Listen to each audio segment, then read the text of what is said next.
El asfalto es como la vida misma, un camino largo, a veces derecho y predecible, pero de repente, sin aviso, te avienta una curva traicionera que te cambia el destino para siempre. Yo soy trailero, o bueno, ya casi ex-trailero. Me llamo Javier y he recorrido más kilómetros en esta vida de los que un hombre debería. Mis manos están curtidas por el volante y mis ojos han visto de todo. Amaneceres que te roban el aliento sobre la Sierra Madre, tormentas que parecen el fin del mundo y la soledad. Esa compañera fiel que nunca te abandona en la cabina de un Kenworth. Mi relámpago, así le puse a mi tractocamión, ha sido mi hogar, mi confidente y el testigo de mis canas. Ya estoy en esa edad en la que uno empieza a pensar más en el pasado que en el futuro, en los errores que cometió y en las pequeñas victorias que la vida le regaló. Mi vieja, mi Rosita, se me fue hace 5 años y desde entonces, cada viaje es un poco más largo, más silencioso. La llevaba siempre conmigo, en el portarretratos pegado al tablero, y en cada suspiro que se me escapaba, viendo el paisaje que a ella tanto le gustaba. Este viaje, se suponía, era el último. Una última carga de aguacates desde Michoacán hasta la frontera en Tijuana. Un último adiós a la carretera que me dio de comer y que, a su manera, me enseñó a vivir. La Rumorosa. Quien la conoce sabe que no es cualquier carretera. Es una serpiente de concreto y roca que se retuerce entre las montañas de Baja California. De día, es un espectáculo de formaciones rocosas que parecen esculpidas por gigantes. De noche, es una boca de lobo, un desafío hasta para el más experimentado. El viento aúlla con una voz que parece contar leyendas de los que se quedaron ahí. Y fue ahí, en una de sus curvas más cerradas, casi llegando al descenso hacia Mexicali, donde la vi. Bueno, vi el carro primero, un sedán gris, de esos elegantes, un Sentra del año, parado en el acotamiento de una manera extraña, no como si se hubiera descompuesto, sino como si lo hubieran abandonado con prisa. Las luces intermitentes parpadeaban con un ritmo hipnótico en la oscuridad casi total, un corazón artificial latiendo en medio de la nada. Eran pasadas las 2 de la mañana. El tráfico era nulo, solo mi relámpago, el viento y ese carro.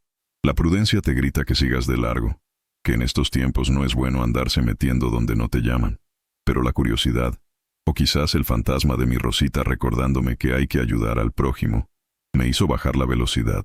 Frené el tráiler unos 50 metros más adelante, donde había más espacio, y encendí todas mis luces para iluminar la escena. Me bajé con la linterna en la mano, una de esas pesadas, de metal, que en una emergencia también sirve para defenderse.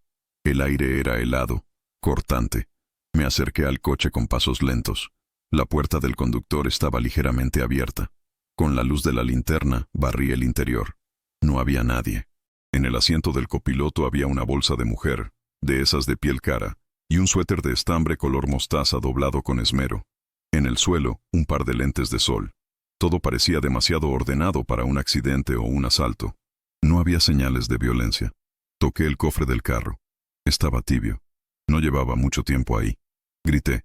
«¡Hey! ¿Hay alguien por aquí? ¿Necesitan ayuda?» Solo el silbido del viento me respondió. Me sentí un idiota gritándole a las rocas. Estaba a punto de darme la vuelta y llamar a Los Ángeles Verdes o a la Federal de Caminos cuando lo vi. Un hombre. Estaba sentado en una roca grande, a unos 20 metros del carro, de espaldas a la carretera, como si estuviera contemplando el abismo oscuro del cañón. Su silueta apenas se recortaba contra la negrura. No se había movido. No había respondido a mi grito. Eso me heló la sangre más que el propio frío. La gente normal, la gente que necesita ayuda. Corre hacia la luz, grita, hace señas. Este tipo no. Estaba quieto, como una estatua de la derrota. Me acerqué con más cautela, manteniendo la linterna apuntando hacia él. «Disculpe, amigo. ¿Está todo bien?» Vi el carro y pensé que se había descompuesto. Se giró lentamente. Era un hombre de unos 50 y tantos, bien vestido, con un pantalón de vestir y una camisa que alguna vez estuvo impecable, pero que ahora estaba arrugada. Tenía el pelo entrecano, peinado con esmero, pero el rostro era una máscara de desesperación. Tenía los ojos rojos, hinchados, y una mirada perdida en algún punto más allá de mí, más allá de la carretera. «El carro está bien», dijo con una voz rasposa, casi un susurro. «Funciona perfectamente». La respuesta me descolocó.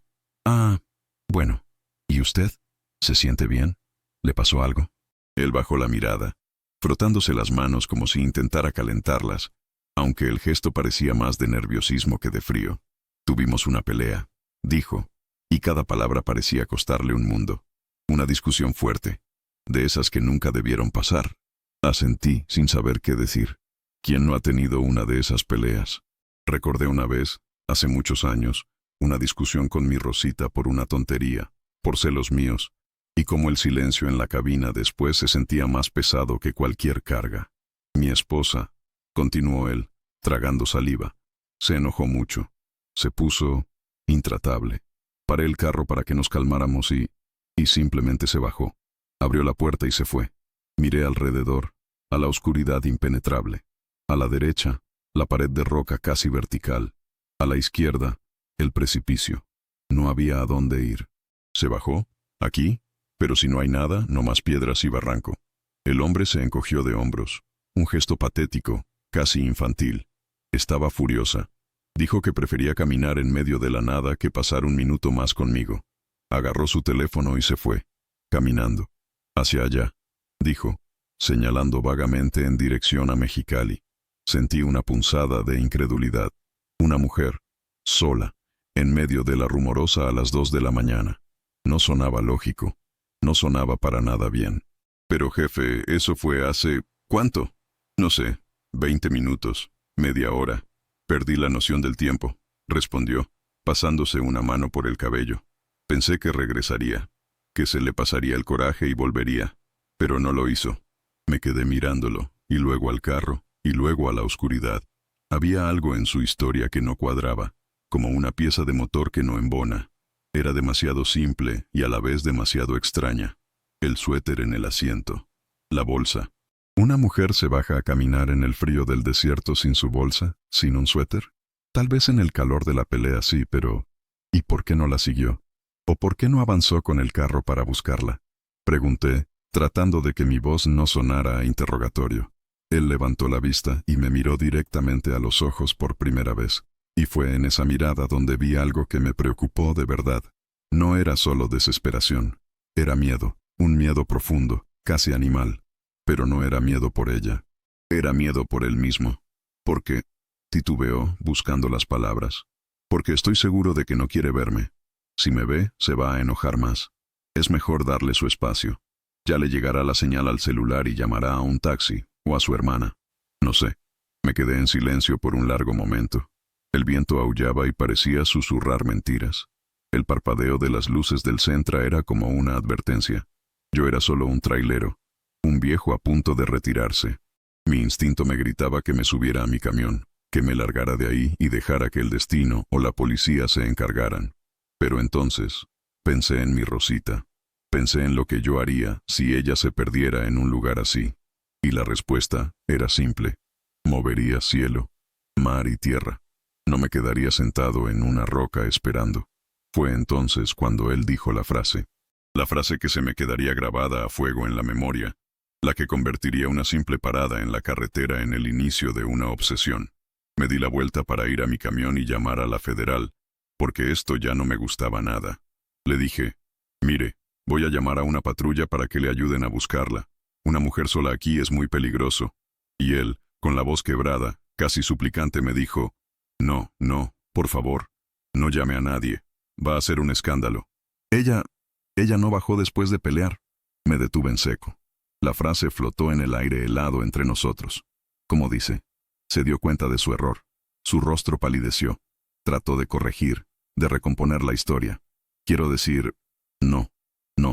Lo que quise decir es, sí bajó después de pelear, pero no quiero que piense que yo la abandoné. No quiero problemas. Si ella aparece y ve a la policía, va a pensar que yo la acusé de algo, ¿me entiende? Pero ya era tarde. El lapsus, el desliz, había abierto una grieta en su relato. Ella no bajó después de pelear. Era una frase extraña, una negación que yo no había pedido. No era una corrección, sonaba a una verdad que se le había escapado del alma. En ese instante, en el corazón desolado de la Rumorosa, supe con una certeza que me heló los huesos, que esa mujer no había bajado del carro por su propio pie. Supe que estaba metido hasta el cuello en algo mucho más oscuro y terrible que una simple pelea de pareja. Y supe también que yo no podía simplemente darme la vuelta y seguir mi camino. Esa curva, ese carro parpadeante y ese hombre con miedo en los ojos acababan de secuestrar mi último viaje y quizás el resto de mi paz. La carretera me estaba pidiendo una última cosa, y no era entregar una carga de aguacates. Era encontrar la verdad. El silencio que siguió a su torpe intento de corrección fue más denso y pesado que la propia noche. El hombre, cuyo nombre aún no sabía, se levantó de la roca. Se sacudió el pantalón con un gesto automático, un tic de alguien acostumbrado a mantener las apariencias incluso cuando su mundo se desmorona. Yo seguía de pie, a medio camino entre él y mi camión, con la linterna todavía apuntando en su dirección, aunque ahora más por instinto que por necesidad.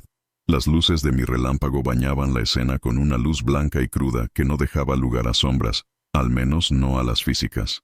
Las otras, las del alma, esas estaban a la vista de quien quisiera verlas. «Mire», le dije, bajando un poco la linterna para no encandilarlo, pero sin apagarla. Mi voz sonó más firme de lo que me sentía. «Aquí las cosas no están claras, amigo. Usted dice una cosa, luego dice otra. Una mujer no se esfuma así como así en este lugar. Voy a hablarle a la federal. Es lo correcto.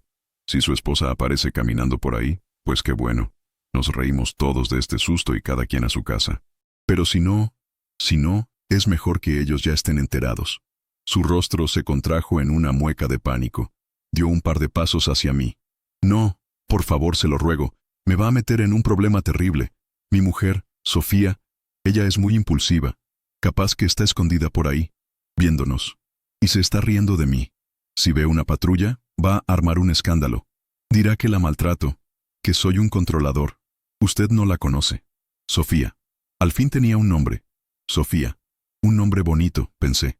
Como de gente buena. No me sonaba a un nombre de mujer que se esconde entre las rocas para jugarle una broma pesada a su marido en medio de la nada. Mi Rosita a veces me hacía bromas, pero nunca así. Nunca con esa crueldad. «No me importa si es impulsiva o no», repliqué, plantándome firme. «Lo que me importa es que este lugar es peligroso. Hay animales, hay gente mala o simplemente se puede caer por un barranco y nadie la va a encontrar hasta quién sabe cuándo. ¿Usted quiere cargar con eso?» Él desvió la mirada hacia el precipicio, y por un segundo su expresión fue indescifrable. Luego volvió a mirarme, intentando una nueva táctica. «La lástima. Usted es un hombre de mundo, se le ve. Un hombre de trabajo. Entiéndame. Tenemos problemas como todos. Pero la amo. No podría vivir si algo le pasa. Solo deme una hora más. Una hora. Iré a buscarla con el carro. Si en una hora no la encuentro, le juro que yo mismo le hablo a la policía. Palabra de honor». Me ofreció la mano. Una mano suave, cuidada, que contrastaba con las mías, llenas de callos y grasa de motor. No se la acepté. Me crucé de brazos. La desconfianza era ya una barrera de concreto entre nosotros. Cada palabra que salía de su boca sonaba más falsa que un billete de 3 pesos. Si tanto la amaba, ¿por qué estaba tan tranquilo? ¿Por qué su primera reacción no fue correr gritando su nombre por el cañón? ¿Por qué su principal preocupación era el qué dirán, el escándalo, los problemas para él? Recordé de nuevo a mi Rosita. Una vez se me perdió en el mercado de la Merced, en la Ciudad de México. Un mar de gente. No fueron más de 10 minutos, pero para mí fue una eternidad. Sentí que el corazón se me salía por la boca. Corrí como un loco por los pasillos, gritando su nombre, empujando gente, sin importarme nada más que encontrarla. Cuando la vi, sana y salva, regateando unos chiles, sentí un alivio tan grande que casi me pongo a llorar ahí mismo. Eso es lo que uno hace cuando ama a alguien. No se sienta en una piedra a esperar. «No me voy a mover de aquí hasta que llegue la federal», sentencié. Saqué mi celular del bolsillo. La señal era débil, una sola rayita que iba y venía, pero era suficiente. La cara del hombre, de Armando, como supe que se llamaba después, se transformó. La máscara de súplica se cayó y por un instante vi la rabia pura, fría. Sus ojos se entrecerraron. «Usted no se va a meter en lo que no le importa, viejo estúpido. Es mi esposa y es mi problema. Súbase a su mugroso camión y lárguese». No vio nada, no escuchó nada. ¿Entendió? La amenaza, aunque velada, fue clara. Pero a mis 60 y tantos años, con más carretera a mis espaldas que por delante, ya no son muchas las cosas que me asustan, y menos un hombrecito de ciudad que cree que puede amedrentar a los demás con palabras. Ahora menos me muevo, le contesté, marcando el 088 en el teléfono. Y le recomiendo que se quede tranquilito, porque si intenta algo, créame que esta linterna no solo sirve para dar luz. Él vio el teléfono en mi mano y supo que había perdido. Su postura se desinfló. Volvió a ser el hombre desesperado de antes, pero ahora con un toque de resentimiento. Se dio la vuelta y caminó de regreso a su roca, donde se sentó de nuevo, esta vez dándome la espalda por completo, en un gesto de desprecio. La llamada entró. Una operadora con voz somnolienta me contestó. Le expliqué la situación con la mayor calma que pude. Carro abandonado en la Rumorosa. Kilómetro tal. Un hombre en estado de shock. Una mujer presuntamente desaparecida después de una pelea. Le di la descripción del Sentra gris y las placas. La operadora me dijo que enviarían una unidad de la Guardia Nacional, División Caminos, pero que podría tardar ya que la patrulla más cercana estaba atendiendo un accidente más abajo, cerca de El Centinela. Me pidió que me mantuviera en el lugar si era posible. Le dije que no pensaba moverme. Colgué y me recargué en la defensa de mi relámpago. El tiempo empezó a pasar con una lentitud exasperante, minuto a minuto. El parpadeo de las luces del Sentra parecía burlarse de mí. Armando no se movía de su roca, y yo no le quitaba los ojos de encima. El silencio entre nosotros solo era roto por el viento. En ese silencio, mi mente empezó a trabajar, a unir las piezas sueltas de ese rompecabezas macabro. La frase, ella no bajó después de pelear. ¿Qué significa eso? Si no bajó por su voluntad, entonces la bajaron. O nunca bajó del carro. ¿Y si la pelea no fue solo de palabras? ¿Y si se le pasó la mano? Un golpe, un empujón, un accidente terrible. Y ahora estaba tratando de montar una escena, de crear una coartada. La historia de la esposa histérica que se va a caminar por el desierto. Era una historia débil, pero en la confusión de la noche, quizás la única que se le ocurrió. Miré de nuevo el interior del Sentra, con la linterna desde mi posición. La bolsa, el suéter, eran como utilería en un escenario. Puestos ahí para convencer. Pero, ¿y el cuerpo? Si algo le había pasado a Sofía, ¿dónde estaba? Miré hacia el precipicio. Un escalofrío me recorrió la espalda. Era una caída de cientos de metros. Rocas filosas, matorrales. Si alguien caía ahí, especialmente de noche, las posibilidades de encontrarlo eran mínimas. Era el lugar perfecto para deshacerse de cualquier cosa. Empecé a sentir una mezcla de enojo y una profunda tristeza. Enojo con ese hombre, que seguramente le había robado la vida a su esposa y ahora intentaba salvar su propio pellejo con mentiras cobardes. Y tristeza por Sofía, una mujer que, según su esposo, era impulsiva, pero que quizás solo era una mujer atrapada. Una mujer que esa noche había intentado ser libre y había pagado el precio más alto. Pensé en sus cosas en el carro. El suéter color mostaza.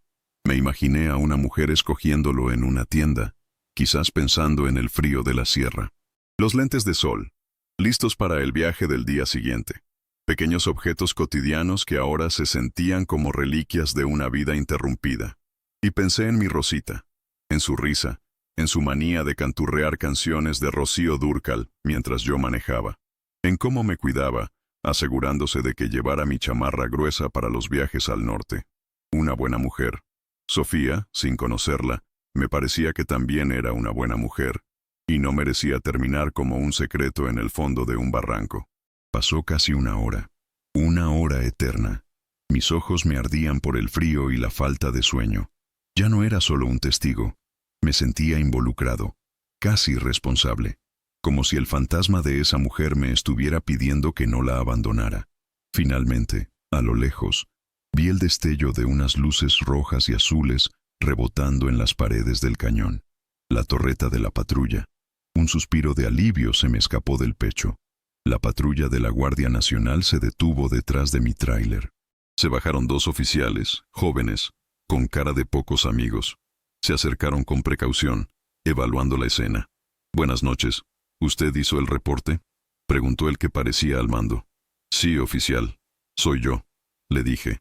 Les conté todo, desde que vi el carro hasta la conversación con Armando. incluyendo la frase extraña y su negativa a que llamara a la policía.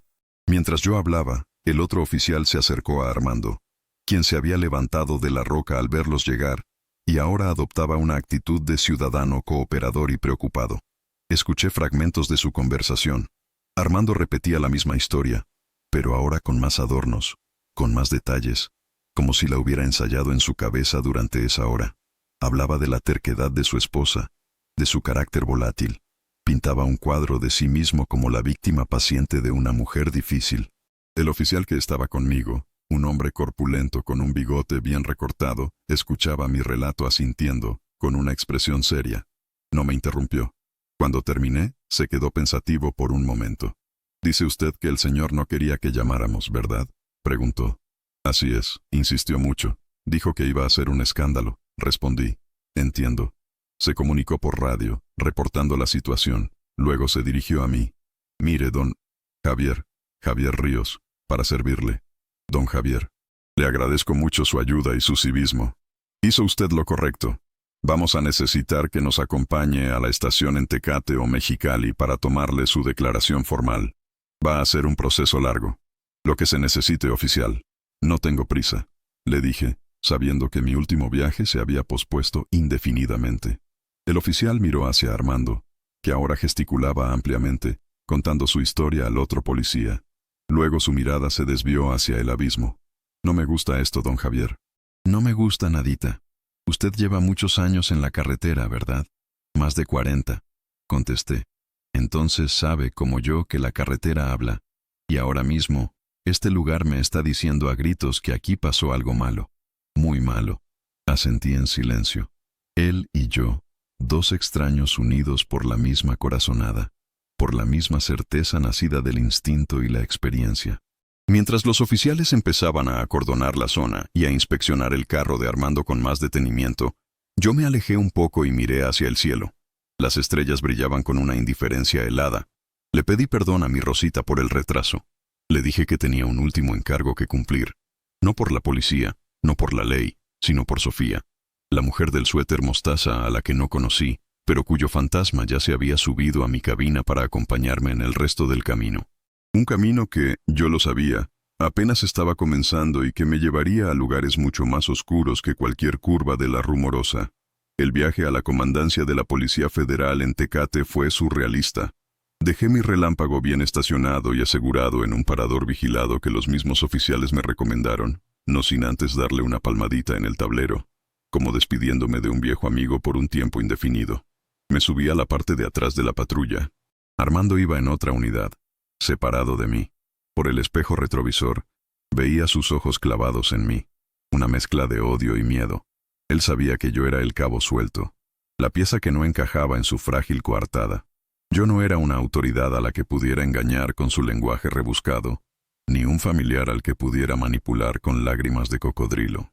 Yo era un simple testigo, un viejo trailero, y eso, paradójicamente, me convertía en su mayor amenaza, porque yo no tenía nada que perder ni nada que ganar, solo la verdad. Las oficinas de la comandancia olían a café rancio, a papel viejo y a la tensión palpable de historias tristes. Era un lugar funcional, sin adornos, pintado de un color beige que parecía absorber la energía de cualquiera que entrara. Me hicieron esperar en una sala con sillas de plástico naranja, bajo la luz fluorescente que zumbaba como un insecto atrapado.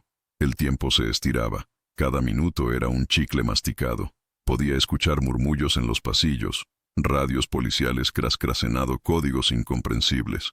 Estaba cansado, mi cuerpo me pedía a gritos la litera de mi camión, pero mi mente estaba más despierta que nunca, repasando cada detalle de lo ocurrido en la carretera.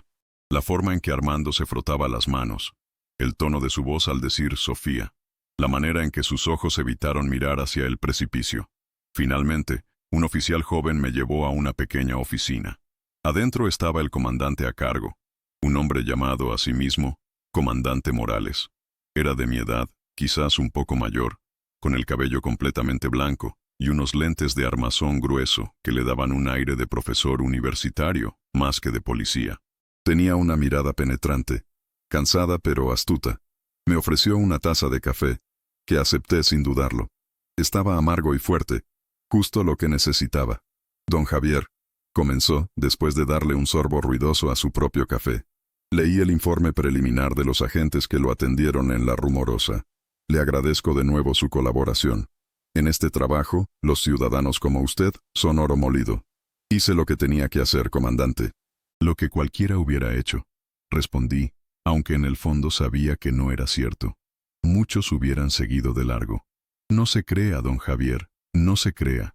La mayoría de la gente prefiere no meterse en líos, dijo, y sonrió una media sonrisa triste. Ahora, si no le molesta, quiero que me cuente todo otra vez, desde el principio. Y no omita nada, por insignificante que le parezca. A veces, en la cosa más tonta está la clave de todo. Y así lo hice. Durante más de una hora, le narré mi historia. Le describí la posición del carro, las luces intermitentes, el suéter en el asiento, los lentes en el suelo. Le hablé de la quietud de Armando en la roca, de su calma antinatural. Puse especial énfasis en la frase que me había taladrado el cerebro. Ella no bajó después de pelear. Le expliqué su intento de corregirse, su pánico, su posterior amenaza velada. Mientras hablaba, Morales no tomaba notas. Simplemente me escuchaba, con los codos apoyados en el escritorio y las manos entrelazadas bajo la barbilla. Su mirada no se apartó de la mía ni un segundo. Era como si estuviera absorbiendo no solo mis palabras, sino también mis emociones, mi convicción. Cuando terminé, se quedó en silencio un rato, tamborileando los dedos sobre la mesa. Armando de la Peña, dijo finalmente, como si probara el nombre en su boca. Es un arquitecto de la Ciudad de México, bastante conocido, al parecer. Tiene una casa de verano en Ensenada. Él y su esposa, Sofía Alarcón de la Peña, venían de pasar el fin de semana allá. Iban hacia Mexicali para tomar un vuelo de regreso a la capital. La información me sorprendió. Un arquitecto, un hombre de mundo, de dinero. Eso explicaba su ropa, su carro, su aire de superioridad, y también complicaba las cosas. La gente con dinero y conexiones a menudo sabe cómo escurrirse de los problemas. Él sigue con su misma historia, continuó Morales, adivinando mis pensamientos. Que la señora Sofía es de carácter, digamos, explosivo, que tuvieron una discusión por celos, que ella se bajó del carro y se fue caminando. Dice que es algo que ha hecho antes, irse así para calmarse. Jura y perjura que está viva, y que va a aparecer en cualquier momento, montando en cólera por el escándalo que él permitió que se armara. ¿Y usted le cree, comandante? Pregunté directamente. Morales se quitó los lentes y se frotó los ojos con cansancio. Don Javier, llevo 30 años en esto. He visto a maridos desesperados de verdad. Lloran, gritan, se arrancan los pelos, se ofrecen para ir en los equipos de búsqueda. No se quieren separar del lugar de los hechos ni un segundo. Este señor de la Peña, lo primero que preguntó al llegar aquí fue si podía llamar a su abogado. No ha preguntado ni una sola vez si ya empezamos la búsqueda de su esposa, si tenemos alguna noticia, si hay alguna pista. Su única preocupación es él mismo. Sentí una oleada de validación. No estaba loco. Mi instinto no me había fallado. Entonces, ¿qué sigue ahora? Pregunté. Oficialmente es un reporte de persona no localizada. Vamos a iniciar un protocolo de búsqueda en cuanto amanezca. Peinaremos la zona donde usted los encontró. Usaremos drones, quizás hasta un helicóptero si la situación lo amerita. Contactaremos a la familia de la señora Sofía para obtener más información sobre ella, sus hábitos, su estado de ánimo reciente. Y mientras tanto mantendremos al señor de la Peña aquí. No está detenido. Técnicamente solo está cooperando con la investigación, pero no se va a ir a ningún lado hasta que yo esté seguro de qué demonios pasó en esa curva. Morales se levantó y caminó hacia una ventana que daba a un patio interior. Pero entre usted y yo, don Javier, esto no huele a una simple desaparición. Esto apesta a otra cosa, a algo que termina en un archivo con la etiqueta de feminicidio. La palabra cayó en la habitación con el peso de una lápida.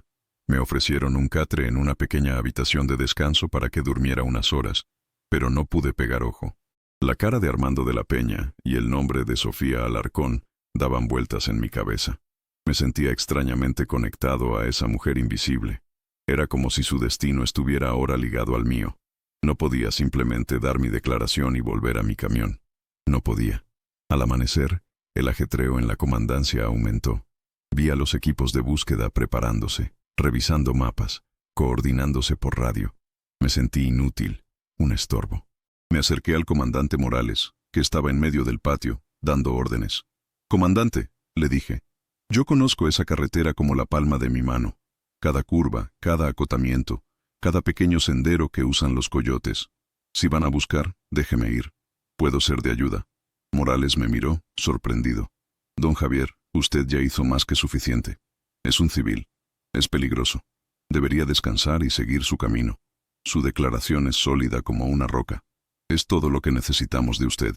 «No es por usted ni por la investigación, comandante», insistí, con una terquedad que hasta a mí me sorprendió. «Es por ella, por Sofía. Siento que se lo debo. No me pregunte por qué». Quizás vio en mis ojos la misma determinación con la que había decidido llamar a la patrulla. Quizás entendió esa extraña conexión que yo sentía. O quizás simplemente supo que no aceptaría un no por respuesta. Dudó un momento, luego asintió. «Está bien, Javier. Venga con nosotros.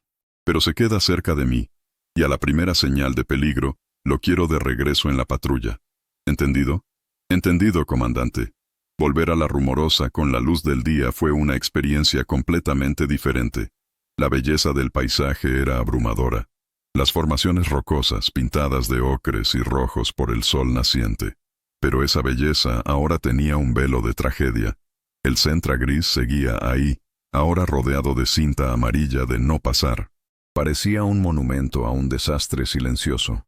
Nos dividimos en equipos. Yo me uní al grupo del comandante Morales.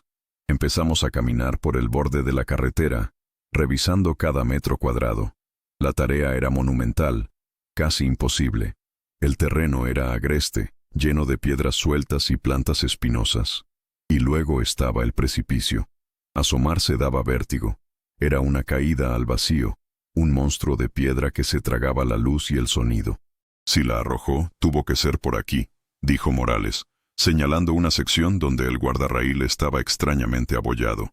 Un golpe pequeño, casi imperceptible, que en la noche nadie hubiera notado. Un hombre solo no puede cargar un cuerpo muy lejos.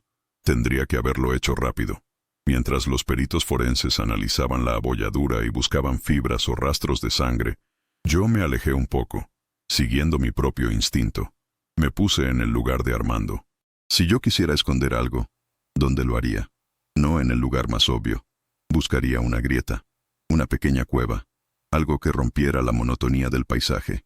Mis ojos de trailero, acostumbrados a detectar detalles a la distancia, un neumático a punto de reventar, una mancha de aceite en el asfalto, barrieron la pared de roca del otro lado de la carretera. Era casi vertical, pero no del todo. Había salientes, pequeñas cornisas, matorrales que se aferraban a la vida en las fisuras. Y entonces lo vi. A unos 30 metros de altura, algo brillaba. Un destello metálico, antinatural. No era el brillo de la mica en la roca, era algo más. Algo hecho por el hombre. «¡Comandante!», grité. «Allá arriba, en la pared de la montaña, veo algo que brilla». Morales y los demás se acercaron, entrecerrando los ojos para ver lo que yo señalaba. Uno de los agentes sacó unos binoculares. Apuntó, ajustó el enfoque y se quedó en silencio por un largo rato. Su expresión se volvió sombría. «¡Madre de Dios!», susurró. Le pasó los binoculares al comandante. Morales miró, y su rostro se endureció como el granito. «Es un teléfono celular», dijo con voz grave, «atrapado en un nopal, y junto a él parece un pedazo de tela color mostaza». El corazón me dio un vuelco. El suéter que estaba tan pulcramente doblado en el asiento del coche. Una parte de él estaba allá arriba, en la pared de la montaña, junto a un teléfono. La coartada de Armando de la Peña, la del suéter cuidadosamente dejado atrás, acababa de hacerse pedazos contra las rocas de la Rumorosa. Sofía no se había ido sin su abrigo, había luchado, había intentado aferrarse a algo, a la vida misma, y en esa lucha, un pedazo de su ropa y su única conexión con el mundo habían quedado como testigos mudos en la pared del cañón. La búsqueda acababa de dar un giro dramático, y ahora teníamos una dirección, hacia arriba, hacia la verdad que colgaba, frágil y reveladora, en la inmensidad de la montaña. La revelación del teléfono y el trozo de tela en la pared del cañón electrificó al equipo de búsqueda. La apatía de una búsqueda a ciegas se transformó en una misión con un objetivo claro y tangible. El comandante Morales, con una eficiencia que desmentía su aire cansado, Empezó a coordinar el siguiente paso. La pared de roca era demasiado empinada y peligrosa para un ascenso improvisado. Se necesitaba equipo especializado y gente que supiera lo que hacía. Por la radio, solicitó la ayuda del Grupo de Rescate Alpino de la Cruz Roja de Mexicali. Mientras esperábamos, la zona alrededor de la base de la pared rocosa fue acordonada como una segunda escena del crimen. Yo me sentía una extraña mezcla de euforia y pavor. Euforia por haber encontrado algo, por haber demostrado que mi instinto no me fallaba, que no estaba persiguiendo fantasmas. Pero pavor, por lo que ese descubrimiento implicaba. El suéter no estaba en el carro, o mejor dicho, una parte vital de él no lo estaba. La imagen del suéter doblado en el asiento del copiloto se repetía en mi mente, pero ahora con una nueva luz. Era una puesta en escena, un acto deliberado de engaño. Armando de la Peña no solo había mentido, sino que había construido una narrativa falsa con objetos, como un director de teatro macabro. Había colocado la bolsa, los lentes y el suéter, o lo que quedaba de él, para reforzar su historia de la mujer que se va en un arrebato. Pero había cometido un error. No contó con la lucha de Sofía. No contó con que un trozo de estambre y un celular quedaran enganchados como una acusación silenciosa en la montaña. Mientras los equipos forenses documentaban el hallazgo desde abajo con cámaras de largo alcance, me acerqué de nuevo al Sentra gris. Lo miré con otros ojos. Ya no era solo un carro abandonado, era el epicentro de una tragedia. Me asomé por la ventanilla del copiloto, abierta para la inspección. El suéter seguía ahí, en el asiento. Era un cardigan grueso, de esos que abrigan de verdad. A simple vista, parecía intacto. Pero ahora, sabiendo lo que sabíamos, imaginé la violencia que había sido necesaria para arrancarle un pedazo. Imaginé a Sofía aferrándose a la puerta, a la ladera, a la vida, mientras él, quizás, la empujaba o la arrastraba.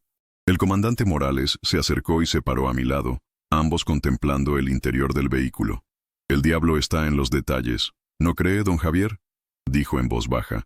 Un hombre inteligente, un arquitecto. Piensa en todo, en la coartada, en el escenario. Pero se le olvida que la víctima también tiene un papel que no siempre sigue el guión. Ella luchó, comandante. Esa mujer luchó, dije, con una certeza que me nacía de las entrañas. Lo sé, respondió Morales. Y esa lucha es la que nos va a dar la clave para encontrarla, y para hacerle justicia. La espera por el equipo de rescate se hizo larga. El sol empezó a calentar con fuerza, y el paisaje, que al amanecer parecía majestuoso, ahora se sentía hostil, implacable. Me senté en el estribo de mi relámpago, que desde la distancia parecía un gigante dormido vigilando la escena. Saqué el portarretratos de mi Rosita, y me quedé mirándola. «Ay, mi vieja», le susurré, «¿en qué lío me vine a meter? Tú siempre me decías que era un metiche, que no me metiera en problemas ajenos. Pero, ¿qué hubieras hecho tú? Sé que hubieras hecho lo mismo. No hubieras dejado a esta pobre mujer sola. Hablar con ella, aunque fuera con su foto, siempre me daba paz. Me centraba. Fue entonces cuando recibí una llamada. Era un número desconocido. Contesté con recelo. Bueno, ¿hablo con el señor Javier Ríos?» La voz era de una mujer joven, temblorosa, llena de angustia. «Sí, soy yo. ¿Quién habla?» «Mi nombre es Elena. Elena de la Peña. Soy la hija de Sofía Alarcón». El corazón me dio un brinco. La hija. «Señorita», empecé a decir, pero no sabía qué. Darle el pésame. Decirle que todo iba a estar bien. Ambas cosas me parecían una mentira. La policía me llamó. Continuó, con la voz entrecortada por los sollozos. Me dijeron que mi mamá está desaparecida y que mi papá está con ustedes. Me dieron su nombre. Me dijeron que usted fue quien los encontró. Por favor, señor, dígame qué pasó. Dígame la verdad. Mi papá me está diciendo por teléfono, con su abogado al lado, que mi mamá le hizo una escena y se fue. Pero yo no le creo. Mi mamá nunca haría eso. No en ese lugar». La desesperación en su voz era un cuchillo afilado. Podía sentir su angustia a través del teléfono. «Señorita Elena», le dije, tratando de mantener la calma para transmitirle un poco a ella. «Mire, estamos haciendo todo lo posible. Es cierto, yo encontré el carro. Su papá me contó esa historia, pero hay cosas que no cuadran». «Lo sabía», exclamó ella con una mezcla de dolor y vindicación. «Él le hizo algo. Yo sé que le hizo algo. Ese hombre, Usted no lo conoce, señor Ríos. Él no es el hombre encantador que todo el mundo cree. Es un monstruo, un controlador. Mi mamá vivía un infierno con él. Las palabras de Elena eran la pieza que faltaba en el rompecabezas de mi mente. La intuición que yo tenía, el perfil que el comandante Morales había esbozado, ahora tenía un testimonio real, carnal. La historia de la esposa impulsiva se desmoronaba por completo. Mi mamá ya no aguantaba más. Continuó Elena, ahora con más rabia que tristeza en la voz. Estaba planeando dejarlo. Llevaba meses planeándolo en secreto. Estaba ahorrando dinero, buscando un departamento. Había contactado a una abogada a escondidas. Este viaje a Ensenada, creo que iba a ser el último. Creo que iba a decírselo. Y él no la dejó. No la dejó ir. La revelación me golpeó con la fuerza de un puñetazo. Ahora todo tenía sentido. La pelea no fue por celos. Fue por libertad. Sofía había intentado romper sus cadenas. Y Armando, el controlador, el monstruo, no lo había permitido. La frase, ella no bajó después de pelear, adquirió un nuevo y terrible significado. No es que no hubiera bajado del carro, es que no había bajado de su decisión. No se había retractado. Y esa firmeza le había costado la vida. Elena, escúcheme con atención. Le dije, mi voz ahora grave y seria. Todo lo que me está diciendo es muy importante. ¿Tiene pruebas de lo que dice? ¿Correos, mensajes, algo? Sí, sí tengo. Tengo los correos que le mandó a la abogada. Tengo mensajes que me mandó a mí, contándome su plan. Tenía una libreta donde apuntaba todo. La guardaba en un lugar seguro. Él seguro la encontró. Por eso la mató. Necesito que hable con el comandante Morales. Es el encargado del caso. Su testimonio puede cambiarlo todo. Puede darnos la herramienta para que su padre no se salga con la suya. Le urgí. Ya voy para allá. Tomé el primer vuelo a Tijuana. Estaré en Tecate en unas horas. Pero por favor, señor Ríos, no se vaya. Usted es el único que vio su cara esa noche. Usted es el único que no se creyó sus mentiras desde el principio. Lo necesito ahí. No me iré a ningún lado, señorita. Se lo prometo. Le doy mi palabra de trailero, le dije. Y sentí el peso de esa promesa como si fuera la carga más pesada que jamás hubiera transportado. Colgué el teléfono con las manos temblorosas. Me acerqué al comandante Morales, que seguía observando la montaña. Le conté la conversación con Elena. Mientras hablaba, vi cómo sus ojos se iluminaban con una luz fría y determinada. La historia que había empezado como una corazonada en la oscuridad ahora tenía un móvil, un contexto, una narrativa sólida. Ya no era el caso de un posible accidente o un homicidio imprudencial. Ahora era, con casi total certeza, el caso de un hombre que había asesinado a su esposa para impedir que lo abandonara. El cerco se cierra, don Javier, dijo Morales, apretando la mandíbula. Este arquitecto presumido construyó su propia cárcel y no se ha dado cuenta. Justo en ese momento, llegaron las camionetas de la Cruz Roja. Un equipo de hombres y mujeres jóvenes, ágiles y con un aire de profesionalismo tranquilo, descendió y comenzó a desempacar cuerdas, arneses y todo tipo de equipo que yo solo había visto en películas. El líder del equipo, un muchacho llamado Ricardo, se acercó a Morales para recibir instrucciones. «Lo queremos todo», dijo Morales, señalando hacia el teléfono en la pared de roca, el celular, el trozo de tela, y quiero que revisen cada centímetro de esa cornisa. Busquen sangre, cabello, fibras, marcas de uñas, cualquier cosa que nos diga que ella estuvo ahí, y háganlo con cuidado. Esa puede ser nuestra prueba reina. El ascenso comenzó. 2 rescatistas, asegurados con un complejo sistema de cuerdas, empezaron a subir por la pared de roca con una destreza que me dejó sin aliento. Se movían como arañas, buscando apoyos para pies y manos, avanzando metro a metro hacia el objetivo. Todos abajo guardamos un silencio reverencial, observando la peligrosa danza en la pared. Yo contenía la respiración, como si mi propio aliento pudiera hacerlos caer. Pasaron 20, 30 minutos. Finalmente, el primer rescatista llegó a la cornisa. Hizo una seña con la mano para indicar que estaba seguro. El segundo llegó poco después. Los vimos moverse con lentitud, examinando la zona. Uno de ellos, con unas pinzas largas, recuperó con sumo cuidado el teléfono celular y lo metió en una bolsa de evidencia. Luego, con la misma delicadeza, desenganchó el trozo de tela del nopal. Pero no se detuvieron ahí. Siguieron revisando la cornisa. Uno de ellos se acostó boca abajo, asomando la cabeza para mirar hacia una pequeña grieta en la roca, casi invisible desde nuestra posición. Lo vimos hablar por su radio, pero no podíamos escuchar lo que decía. De pronto, se quedó quieto, muy quieto. Luego, lentamente, se incorporó y miró hacia abajo, hacia nosotros. Su rostro, incluso a la distancia, era una máscara de horror. Le pasó algo a su compañero, quien también se asomó a la grieta. La reacción fue la misma. El líder del equipo, Ricardo, que estaba abajo con nosotros, recibió el mensaje por su radio. Su cara se descompuso. Palideció. Levantó la vista hacia Morales y solo negó con la cabeza, con los ojos llenos de una tristeza infinita. Morales no necesitó palabras. Su rostro se ensombreció. Se quitó los lentes, como si la realidad fuera demasiado cruda para verla con claridad. La encontraron. Susurró.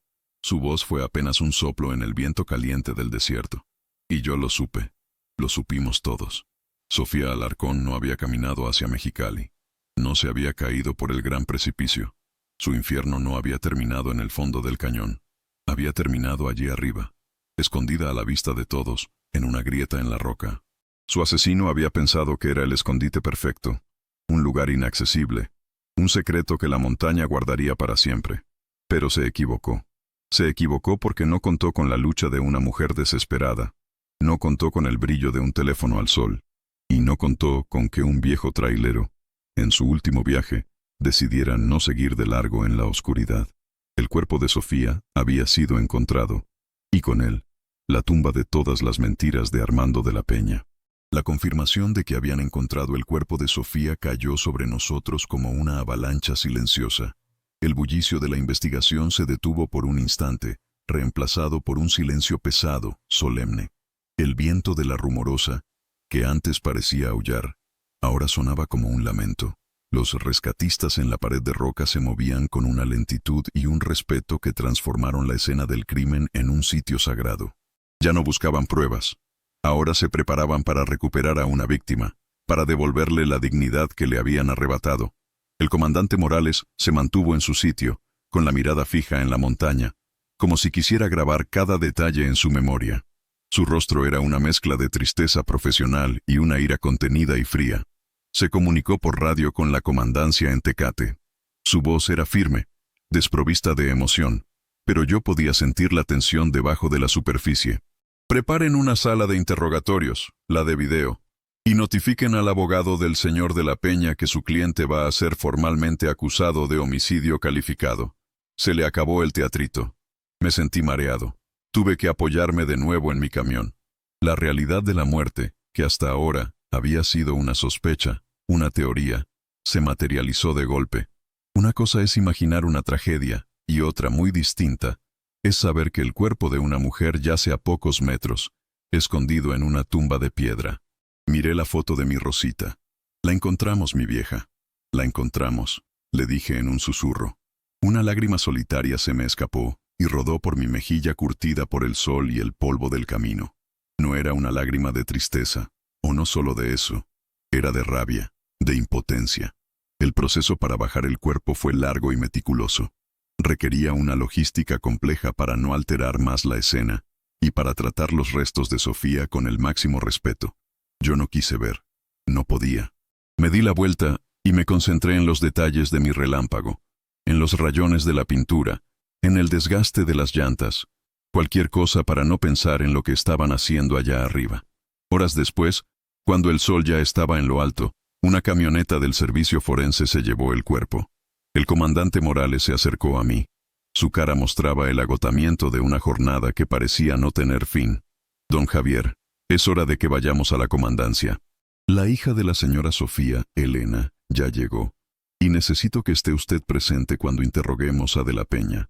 A veces, la simple presencia de un testigo que conoce la primera versión, la mentira original, es suficiente para quebrar a un sospechoso. Estaré ahí, comandante. No lo dude, respondí con la garganta seca. El regreso a Tecate fue aún más silencioso que el primer viaje. El peso de la verdad era abrumador. Al llegar a la comandancia, el ambiente era eléctrico. Había más agentes, más movimiento. La noticia se había filtrado y ya había un par de reporteros afuera, tratando de obtener una primicia. En la sala de espera, vi a una joven. Tenía los ojos hinchados de tanto llorar, pero su postura era erguida, desafiante. Era la viva imagen de la determinación. Supe de inmediato que era Elena. Me acerqué a ella con timidez. «¿Señorita Elena de la Peña?» Ella levantó la vista. Sus ojos, aunque rojos, eran inteligentes y perspicaces. Eran, me imaginé, los ojos de su madre. «¿Usted es Javier Ríos?», preguntó. Asentí. Ella se levantó y, para mi sorpresa, me abrazó. Fue un abrazo breve pero cargado de una gratitud inmensa. «Gracias», susurró. «Gracias por no dejarla sola. Gracias por no creerle. Lo siento tanto, mija. Siento tanto lo de tu mamá». Fue lo único que atiné a decir. «Yo también», dijo, separándose y secándose una lágrima con rabia. «Pero ahora no es tiempo de llorar. Es tiempo de hacer justicia». Le traje al comandante la libreta de mi mamá y los correos impresos. Todo. Él no va a tener escapatoria. En ese momento, el comandante Morales salió de su oficina. Saludó a Elena con una deferencia sombría, y luego se dirigió a nosotros. «Vamos a empezar. Armando de la Peña y su abogado ya están en la sala de interrogatorios. Elena, usted esperará aquí con un oficial. Don Javier, usted vendrá conmigo. Entrará a la sala de observación. Es un cuarto con un vidrio de espejo. Ellos no podrán verlo, pero usted verá y escuchará todo. Quiero que esté atento a cualquier reacción, a cualquier gesto cuando yo mencione los detalles de esa noche». Seguí a Morales por un pasillo hasta una puerta sin marcar. Entramos a un cuarto pequeño y oscuro. Una de las paredes era un gran vidrio negro. Al otro lado, en una sala brillantemente iluminada, estaban Armando de la Peña y un hombre de traje caro y rostro adusto, su abogado. Armando se veía pálido, pero intentaba mantener una fachada de arrogancia. Se arreglaba el nudo de la corbata imaginaria sobre su camisa arrugada. Morales entró en la sala de interrogatorios y se sentó frente a ellos. Dejó una carpeta gruesa sobre la mesa, pero no la abrió. El ambiente era gélido. «Señor de la Peña», comenzó Morales, con una calma que erizaba la piel. Como su abogado ya le informó, su situación ha cambiado drásticamente. Ya no es un esposo preocupado que nos ayuda a buscar a su mujer. Ahora es el principal y único sospechoso del homicidio de su esposa, Sofía Alarcón. El abogado intervino de inmediato. «Comandante, mi cliente ya dio su declaración. Es inocente. Esa es una acusación muy grave y sin fundamentos». Morales ignoró al abogado y mantuvo su mirada fija en Armando. «¿Sin fundamentos? Hablemos de su historia. La de la esposa impulsiva que se baja del carro en medio de la rumorosa. Una historia muy conveniente. Pero tiene un problema, señor de la Peña. Los hechos no la respaldan». Armando carraspeó, intentando parecer ofendido. «Es la verdad, Sofía era así. Cualquiera que la conociera se lo puede decir». «¿Ah, sí?», dijo Morales, inclinándose hacia adelante. «Porque acabamos de hablar con alguien que la conocía muy bien. Su hija, Elena. Y ella nos cuenta una historia muy diferente. Nos habla de una mujer que vivía aterrorizada por su marido controlador. Una mujer que estaba planeando meticulosamente su escape de ese infierno. Nos ha mostrado pruebas, señor de la Peña. Correos, mensajes, una libreta». «¿Le suena una libreta?». Vi a través del espejo cómo Armando se tensaba. Un tic nervioso apareció en su párpado. Su fachada empezaba a cuartearse. «Mi hija está confundida. Está dolida. Está inventando cosas para lastimarme». «¿Inventando cosas?», replicó Morales, su voz subiendo un poco de tono. «¿También inventó esto?». Abrió la carpeta y sacó una fotografía. La deslizó sobre la mesa, boca abajo. Luego sacó una bolsa de plástico con el trozo de tela color mostaza y la puso junto a la foto. «Usted nos dijo que su esposa dejó su suéter en el carro. Doblado. Impecable. Pero mire, este pedazo lo encontramos enganchado en un nopal, en la pared del cañón. ¿Cómo explica eso?». Armando miró la tela y palideció visiblemente. El abogado puso una mano en su brazo, como para detenerlo. «Mi cliente no tiene por qué explicar nada». Morales lo ignoró de nuevo. «¿Sabe qué más encontramos junto a ese trozo de suéter, señor de la Peña? El teléfono de su esposa. Usted dijo que se lo llevó. Otra mentira. Y lo más importante, ¿sabe por qué estaban ahí esas cosas? Porque su esposa luchó. Luchó por su vida mientras usted, probablemente, la arrastraba para esconder su cuerpo». Armando comenzó a negar con la cabeza, cada vez más rápido. «No, eso no es cierto». «No es cierto», gritó Morales golpeando la mesa con la palma de la mano. El sonido retumbó en mi pequeño cuarto de observación. Entonces dígame usted la verdad, porque el cuerpo de su esposa ya no es un secreto. La encontramos de la Peña. La encontramos en una grieta en la roca, exactamente donde la dejó. La encontramos gracias al rastro que dejó al luchar contra usted. Morales volteó la fotografía. Era una imagen del rostro de Sofía, no del forense, sino una foto de ella en vida, sonriendo. Una mujer hermosa, llena de luz. Puso la foto justo frente a Armando. «Mírela, mírele la cara. Esta es la mujer que usted juró amar y proteger, y la asesinó a sangre fría porque no soportó la idea de que lo dejara, porque era demasiado cobarde para aceptar que ella quería ser libre. Fue demasiado para Armando. Su arrogancia, sus mentiras, toda la estructura que había construido se vino abajo en un instante». Miró la foto de su esposa sonriente, luego el trozo de suéter, y se rompió. Se cubrió la cara con las manos y comenzó a sollozar. Un llanto desgarrador, patético. Su abogado intentaba calmarlo, susurrándole que no dijera nada, pero era inútil. La presa se había roto. «No quería matarla», gritó entre sollozos. «Lo juro, no quería matarla. Fue un accidente». Morales se recostó en su silla, su rostro de nuevo impasible, el de un cazador que sabe que su presa ya no tiene escapatoria. «Siga hablando, señor de la Peña. Cuénteme de ese accidente». Y Armando habló. Contó que, efectivamente, Sofía le había dicho en el carro que lo iba a dejar, que tenía un departamento, una abogada, que todo estaba listo. Él entró en pánico, en una furia narcisista. Empezó a gritarle, a insultarla. Paró el carro bruscamente. Ella intentó bajarse, pero él la sujetó. Forcejearon dentro del vehículo. «La empujé», confesó con la voz rota.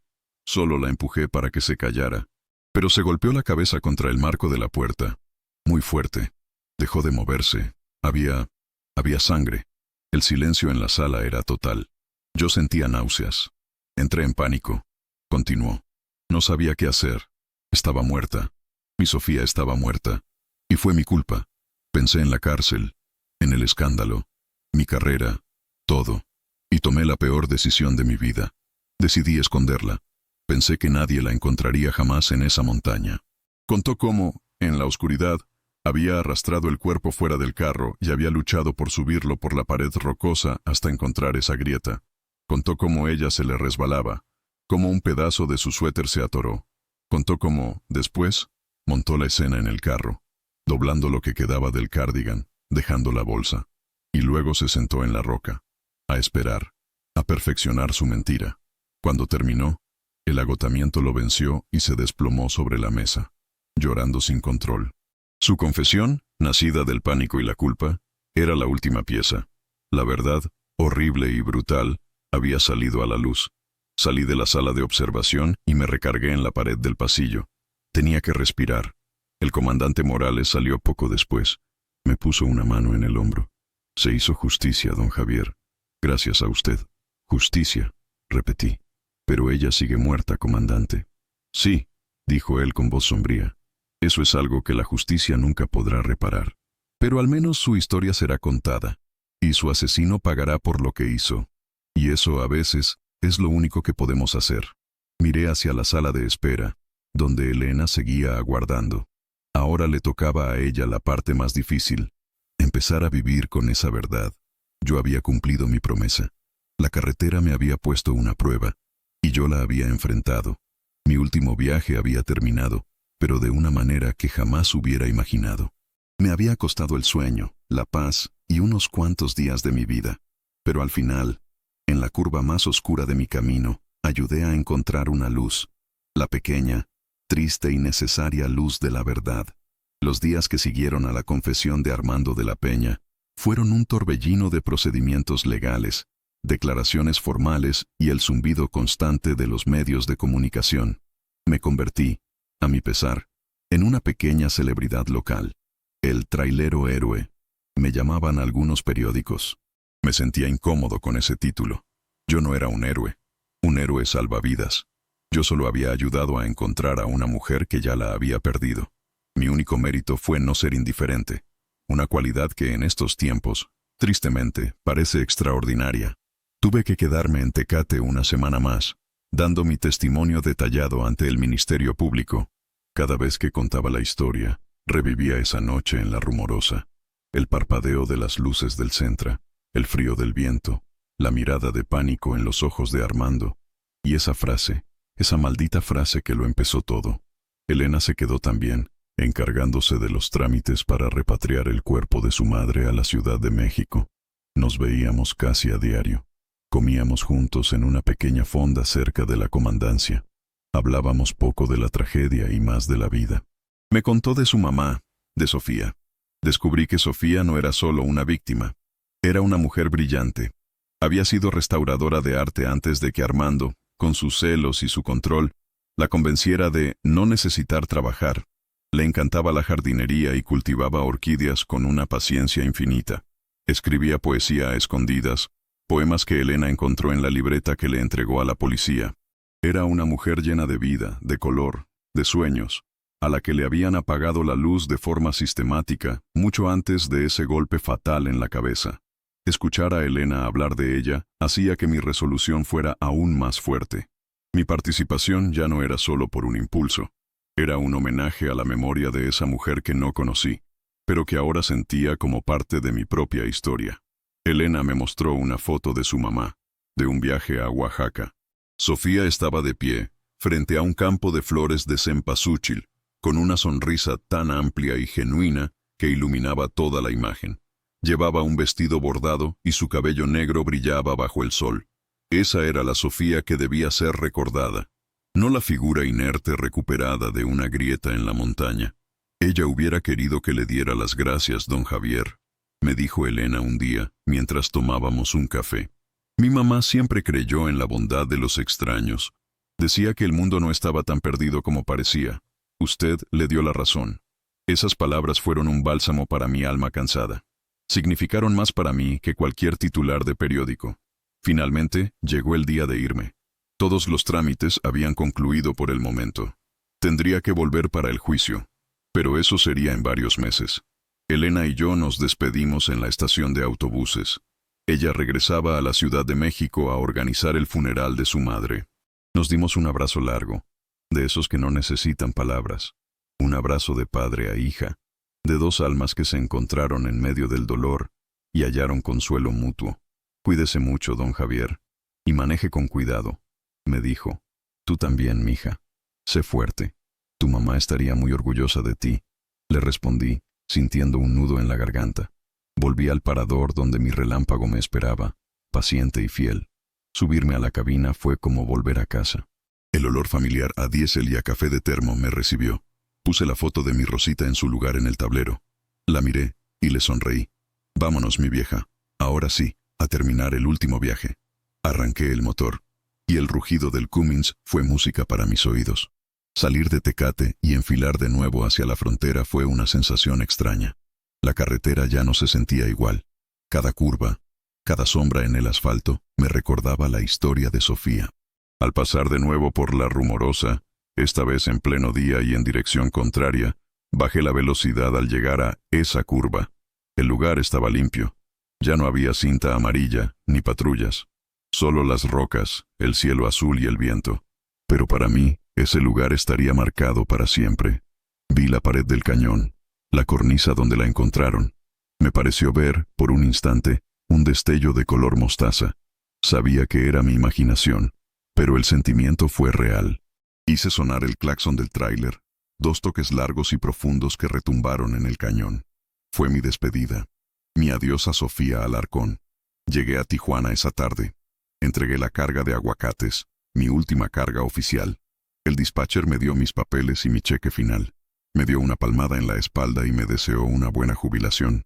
Se sintió anticlimático, extrañamente normal después de todo lo que había pasado. Tenía que tomar una decisión. Podía vender el relámpago y retirarme a mi casita en Michoacán, a cuidar mis nietos y a esperar que el tiempo pasara. Era el plan original, pero algo dentro de mí había cambiado. La carretera me había quitado mucho, tiempo con mi familia, años de mi vida, pero también me había dado una lección final. Me enseñó que la indiferencia es una forma lenta de morir, que mientras uno pueda hacer algo, por pequeño que sea, tiene la obligación de hacerlo. Esa noche, en un pequeño hotel de Tijuana, tomé mi decisión. No vendería el Relámpago. No todavía. Quizás ya no haría viajes largos, transcontinentales, pero podía hacer fletes más cortos, mantenerme activo, y sobre todo, podía seguir siendo los ojos y los oídos de la carretera. Podía ser ese viejo trailero que se detiene cuando ve un carro en problemas, que ofrece ayuda, que no mira para otro lado. El caso de Armando de la Peña fue sonado. Con su confesión, las pruebas forenses y el testimonio de Elena y el mío, la condena fue inevitable. Recibió la pena máxima por feminicidio, agravado por razón de parentesco. La justicia, esa maquinaria lenta y a veces imperfecta, había funcionado. Elena me llamó para darme la noticia. Lloramos juntos por teléfono, una mezcla de alivio y tristeza. La herida nunca cerraría del todo, pero al menos la página se había pasado con un punto final de justicia. A veces, cuando manejo por carreteras solitarias y veo el atardecer pintar el cielo de colores naranjas y morados, pienso en Sofía, pienso en su sonrisa en la foto y en su amor por las orquídeas, y pienso en la extraña cadena de eventos que me llevaron a su historia. Si no hubiera decidido hacer ese último viaje, si no hubiera pasado por esa curva a esa hora exacta, si hubiera escuchado a la prudencia y hubiera seguido de largo. Tantos y sí que duelen, pero la vida no se trata de los y sí. Se trata de lo que hacemos con el momento que se nos presenta. Esa noche, la carretera me presentó una elección, y elegí no ser indiferente. No sé si fue heroísmo o simplemente la terquedad de un viejo que ha visto demasiado como para quedarse callado. Pero sé que fue la elección correcta. Mi último viaje oficial terminó, sí, pero mi viaje en la vida continúa. Y ahora, cada vez que veo un carro solo en una curva, bajo la velocidad, agudizo la vista. Y me aseguro de que no haya una historia de terror escondida en el silencio de la noche. Porque la carretera habla, como dijo el comandante Morales. Solo hay que tener el valor de escuchar. Y a veces, muy a veces, escuchar puede hacer toda la diferencia. Y bueno, mi gente, esa es la historia que la carretera me dejó. Una de tantas, pero una que se me quedó clavada en el alma. Ahora les pregunto a ustedes, los que me están escuchando desde sus casas, desde sus trabajos, o quizás desde la cabina de otro tráiler en alguna parte de este mundo. ¿De dónde nos escuchan? Déjenlo en los comentarios, que a mi compa y a mí nos gusta saber hasta dónde llegan estas historias. Mándenos un saludo desde su ciudad, su pueblo, su rancho, y en el próximo relato les mandaremos un abrazo grande a la distancia. Y si esta historia les movió algo por dentro, déjenle un like, para que la voz de la carretera siga viajando. Cuídense mucho y que Dios me los bendiga en su camino.